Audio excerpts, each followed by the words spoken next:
في برنامجي ومسؤوليتي امام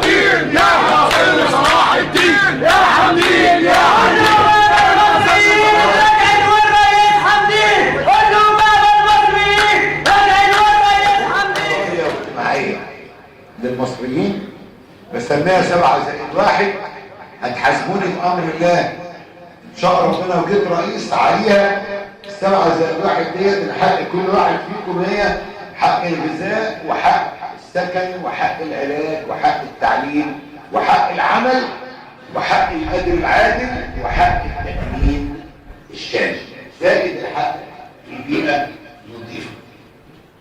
يعني نشم هواء نظيف ونروي ميه نظيفة ونشرب ميه نظيفة وناكل شوية خيار وطماطم مش معبيين هرمونات ولا يجيبوا لنا فشل كلوي ولا فيروس. بالتالي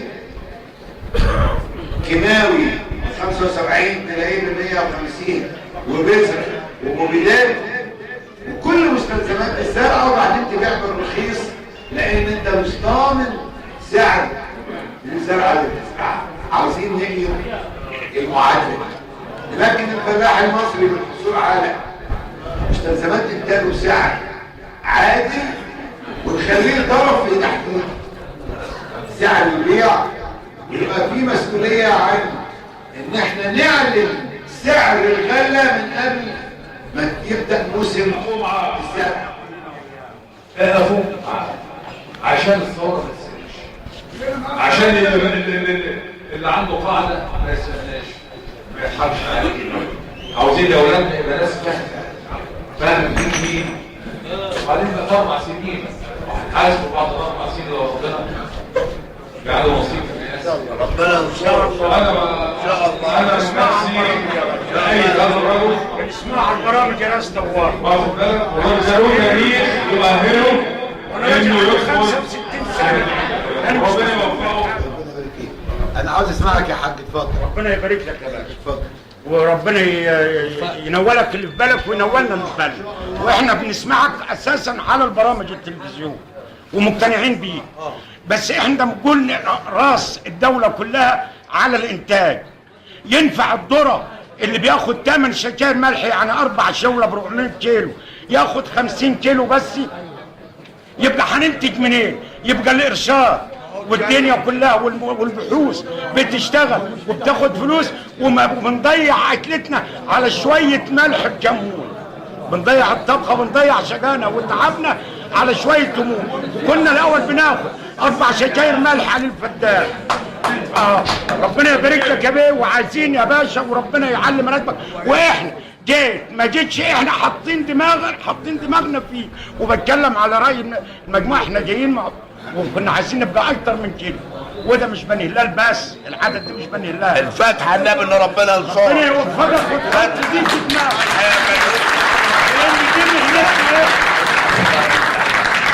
مالك يوم الدين لا كان اعبد ولا كان طبعا الاسئله كتير وبنوضح لنفسنا. اي واحد عايز يسال سؤال بس يكتبه ويجيبه لنا، احنا هنرجع عليه. السؤال المهم او بيهم الناس كلها اللي جاء دلوقتي، ولكن اسالك عن حاجه واحده بس. الكلام اللي انت قلته يا حمدين بيه لو سمحت في السن جميل جدا. ثورتنا دي ثوره كسر الخوف الكسر، وبعد في فهم التمرين، ودي الحاجه الوحيده اللي احنا لمسناها من الثوره دي لحد النهارده. مفيش اي حاجه لمسناها غير ان الشعب المصري حاسين ان هو يحب القرار.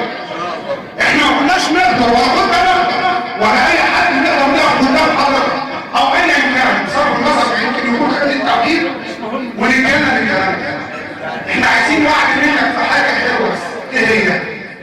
مصر فيها خير جديد جدا، وقبلنا قالوا خير مصر لو توزع على العالم كله يكفيه، ولو توزع خير العالم على مصر ما ينفعش. عايزين وعد من حضرتك ان بقيت ثروات مصر اللي ما اتنهبتش ما تتنهبش، وهتقضي مصر 100 سنه قدام. والله العظيم هتقضي مصر 100 سنه قدام، ومش هتجيب حاجه من العبد ولا واحده من الحالات الاجتماعيه واحده. وشكرا لحضرتك وشكرا لحضرتك ان هو فتح لنا الفرصه دي بحضرتك. شكرا جدا. ربنا يبارك فيك. وطبعا بعائد جميعا الدوره بين مفيش حاجه في البلاد دي بعد كده باذن الله هتتسابق. كل خير مصر هيبقى للمصريين، كل باذن الله بالعدل بتكافؤ الفرص، فان حسب ذاته ومش هيبقى في هذا الوضع. حضرتك انت وعدتنا بحاجات كتير وبنتمنى انها تتحقق، لكن حضرتك خدت وعود ان اللجنه التاسيسيه اللي هتعمل الدستور هتدي حضرتك الصلاحيات دي. ده الاولاني. حضرتك لو انت خدت منهم وعود، طب من مؤيد النزول للتحرير ولا مش مؤيدينه؟ لو مؤيدين يبقى هل انت مع الثورجيه عشان تنزل من التحرير ولا البرلمان اللي احنا انتخبناه؟ شكرا على السؤال. اشكرك. انا رايي ان اللجنه التاسيسيه اخطا البرلمان خطا كبير في تشكيله. ليه بقى؟ الدستور ده يعني الحكومه تيجي من الاغلبيه، ده كلام معروف. لكن الدستور يا اخوانا عمره ما يكون اغلبيه واقليه. الدستور لازم انت كمصري فرد تحس ان ضماناتك وحصاناتك موجوده فيه. طب لو افترضنا يا فندم، لو افترضنا ان هم بيعملوا على كده، حضرتك هتعترض ولا هتعترض؟ لا مش هعترض، بس هعترض. لن نسمح بان طرف في هذا البلد يعمل دستور للمصريين. هنرجع للميدان. هنرجع للميدان، لان دي مش آلية. ما حدش يعمل دستور بمزاج في مصر. الدستور ما يعملوش اغلبيه، لانها خدت اغلبيه في البرلمان. دستور نقعد كلنا مع بعض محترمين بعض وبنحب بعض ونعمل دستور يعبر عن شخصيه مصر، لان ما حدش هيخترع شخصيه للبلد اللي عمرها 7000 سنه لمجرد انه بيحكمها النهارده او خد اغلبيه في برلمانها. مش هيحصل. والدستور ده هيتعمل كل مسلم وكل مسيحي لازم يحس انهم واخدين نفس الحقوق لانهم مصريين فيه، والاسلامي والليبرالي والناصري والاغلبيه اللي ما دخلتش في كل دول. اذا المخرج ايه؟ اعاده صياغه اللجنه لواقع الدستور لا يكون فيها احد من اعضاء البرلمان، وتبقى القاعده فيها لا هيمنه ولا استبعاد. ما حدش يهيمن عليها ولا حد يستبعدها. هل الدستور اللي جاي هيبقى فيه صلاحيات للرئيس؟ نعم. الدستور اللي جاي هيبقى ان شاء الله. بيقول لحضرتك توليت منصب رئيس الجمهوريه وقام الشعب بثوره ضدك، فهل يكون موقفك الهروب ام القطع ام التنحي ام ماذا؟ هو ده سؤال في دين المحل، لاننا الثوره حمدين صلاح هو الفلاحين والعمال والناس المبسوطه هو صلاح لما يبقى رئيس يحترم شعب، وما يبقى رئيس اي وزاره تكون ضدي اضرب لها تعظيم سلام. حق الشعب ان هو الشعب فوق الرئيس.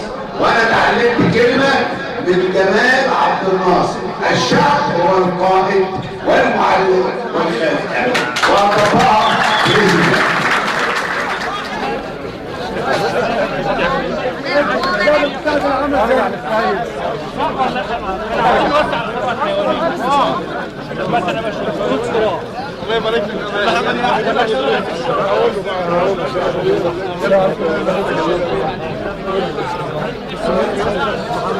سهل عليك الكلمة تسأل.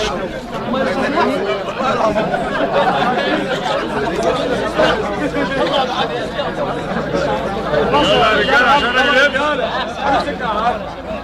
انا بقى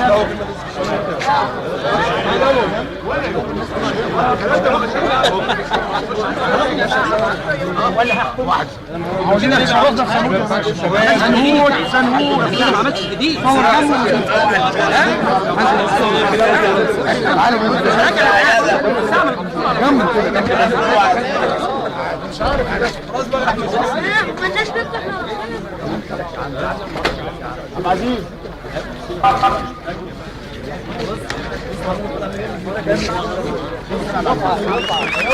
وما النصر الا من عند الله، صدق الله العظيم. يا رب يا رب يكتبها لك يا رب خير من يمثلنا ان شاء الله رئيس بمشيئة اسمعوا بقى يا جماعه، اسمعوا. إرادة الشعب المصري العظيم. ربنا هيتم علينا ما بدأوا لنا. ربنا أكرم المصريين فأسقطوا عندما توحدوا رأس نظام الفقر والفساد والاستبداد والتبعية.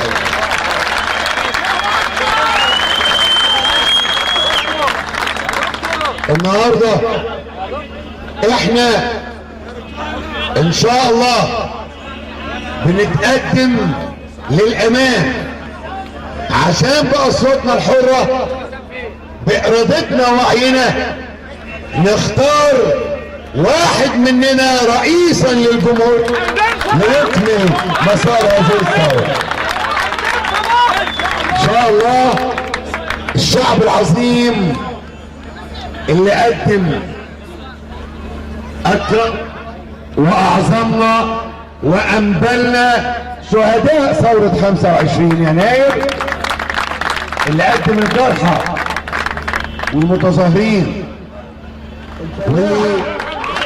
والعامل والموظف والراجل المهني والحرفي والتاجر البسيط والطبقة الوسطى المصرية، كل دول اتعرضوا لمظالم، ودول 90% من الشعب المصري. عاوزين ايه؟ العدل، نزاهة اليد، استقامة القصد، إرادة سياسية لدى حاكم يحترم شعبه ويرعى الله بهذا الشعب. مصر مصرية، مصر غنية، غنية بناسها، احنا 90 مليون عقول وأيادي، غنية بخيراتها الطبيعية، غنية بكمية الأموال. الخير اللي في البلد يكفي، مش اللي قاعدين هنا بالالافات، يكفي 90 مليون يعيشوا بكرامه. وانا بقول لكم اقسم بالله هذا البلد اذا حكمه رجل نظيف وعنده اراده في سنوات معدوده هيكون واحد من الدول الكبرى في العالم.